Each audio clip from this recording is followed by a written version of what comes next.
$5 Games presents Blasphemous. My initial desire to play this game was about the equivalent to waking up on a pile of naked corpses. And well, here we are. Upon completing this game though, I went through a second time getting roughly 95%. Because, you know, I just couldn't get enough of this.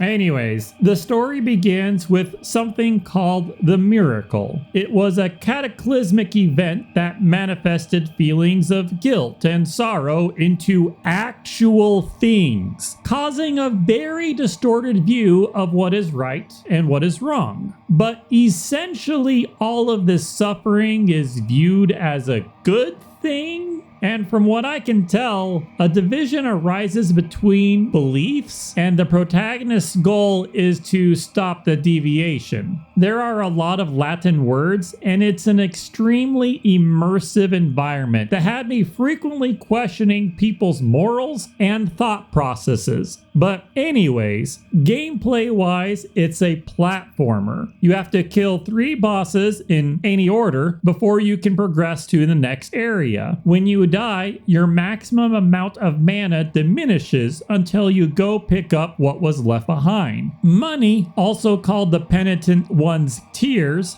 are used to gain new abilities and purchase items. I found the platforming to be smooth, but my brother disagreed, finding that his attacks sometimes didn't come out. Although you can do a special execution on some enemies, there are very few that actually allow it. Some of the bosses are missable, and the New Game Plus has a hint system on how to reach them. Overall, this game ended up being a lot better than my first impression. And it has some very memorable moments. Like, it has one of the silliest bosses I've ever encountered in a video game. When I fought him, I actually broke out into laughter just because of how ridiculous it was. Anyways, that's a wrap for this game. Consider picking this game up instead of filling a bucket with blood and dumping it on your head. Since, you know, that's the sane thing you do with blood.